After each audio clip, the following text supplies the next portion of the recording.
Bismillahirrahmanirrahim. Assalamualaikum warahmatullahi wabarakatuh. Syukur alhamdulillah kita bisa berjumpa lagi di channel ini. Sholawat dan salam selalu dan tetap tercurahkan kepada junjungan Nabi besar Muhammad sallallahu alaihi wasallam. Allahumma sholli ala sayyidina Muhammad wa ala ali sayyidina Muhammad.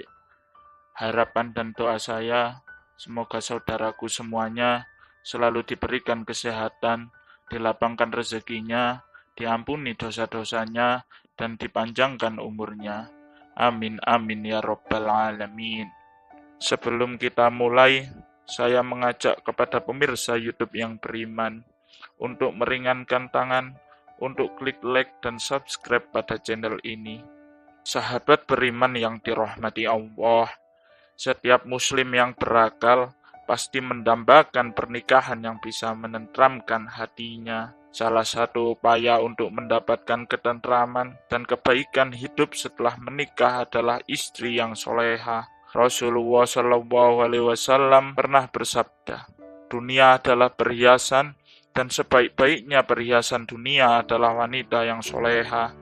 Hadis riwayat Imam Tabrani. Menikah merupakan tujuan semua manusia, akan tetapi menikah juga tidak boleh sembarangan dilakukan, sebab akan menentukan masa depan kita. Setiap orang pastinya sangat menginginkan pernikahan yang sakinah, mawaddah, warahmah. Pernikahan yang dapat membawakan ketentraman dalam kehidupan sebagai seorang laki-laki. Sebagai seorang laki-laki, jika ingin menikah dengan seorang perempuan, hendaklah memperhatikan dan mempertimbangkan beberapa hal. Hal yang pernah dinasihatkan oleh Imam Al-Ghazali adalah yaitu sifat-sifat wanita yang harus dihindari. Pertama adalah sifat wanita yang suka mengeluh dan mengadu. Menikahi wanita ini membuat wanita sulit mencari sakinah dalam keluarga. Sebab apa? Karena suka mengeluh tidak mendatangkan solusi. Apapun ia justru bisa menguras emosi suami. Sedangkan mengadu sering merusak hubungan baik dengan sesama, baik kerabat maupun sahabat. Apalagi jika yang diadukan istri adalah orang tua suami. Sifat yang kedua adalah wanita yang suka mengungkit-ungkit kebaikan. Wanita tipe ini membuat orang laki-laki terhambat menjalankan perannya sebagai pemimpin keluarga. Jika ia berbeda pendapat dengan istrinya, sang istri selalu mengungkit kebaikan dan jasanya. Apalagi jika secara ekonomi sang suami lebih rendah dari istrinya. Selain itu, mengungkit kebaikan berbahaya bagi kehidupan akhirat. Setiap keluarga muslim pasti menginginkan bisa masuk surga bersama-sama. Namun perilaku mengungkit kebaikan mengancam terhapusnya pahala kebaikan tersebut. Jika pahala-pahala kebaikan terhapus, lalu apa bekal untuk masuk ke dalam surga?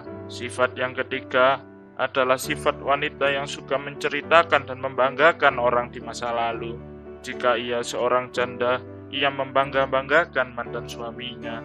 Jika ia tidak atau belum pernah menikah sebelumnya, mungkin ia membangga-banggakan ayahnya dan membandingkan dengan suaminya.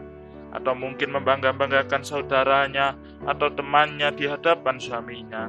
Lebih parahnya lagi, kalau ternyata ia pernah pacaran sebelum menikah dan membangga-banggakan pacaran di hadapan suaminya. Sifat yang keempat adalah sifat wanita yang keinginan belanjanya besar, mudah tertarik suatu barang atau produk dan juga meminta suami membelikannya. Pendek kata boros atau konsumtif. Jika wanita-wanita tipe sebelumnya menguras emosi, mungkin wanita tipe ini menguras kantong suami. Meskipun suaminya seorang yang kaya, boros tetap tidak baik dan tidak disukai agama. Apalagi jika suaminya pas-pasan atau kurang mampu, betapa banyak suami yang akhirnya terperosok ke jalan yang haram gara-gara permintaan istri yang berlebihan. Yang kelima adalah sifat wanita yang suka berhias sepanjang hari. Meskipun demi tampil menawan di hadapan suami, berhias sepanjang hari termasuk sikap berlebihan. Berlebihan dalam belanja kosmetik, berlebihan dalam memanfaatkan waktu yang mengabaikan kewajiban-kewajiban lainnya. Apalagi jika niatnya bukan untuk suami. Sifat yang terakhir adalah sifat wanita yang suka banyak bicara. Hampir setiap hal dikomentari dan komentarnya bukanlah komentar yang bermanfaat. Ada hal yang wajar saja dikomentari negatif, apalagi jika ada kesalahan. Menikahi wanita tipe ini sulit bagi suami menemukan kedamaian, karena semua sikapnya akan menjadi sasaran komentar dari sang istri. Sahabat yang beriman yang dirahmati Allah, itulah 6 hal nasihat Imam Al-Ghazali terhadap laki-laki sebelum menikahi perempuan. Semoga saudaraku yang belum menikah dihindari dari calon istri dengan tipe tersebut, dan semoga mendapat jodoh yang solehah sehingga terwujud keluarga sakinah, mawaddah, warahmah. Amin, amin ya rabbal alamin. Wallahu alam bishawab. Wassalamualaikum warahmatullahi wabarakatuh.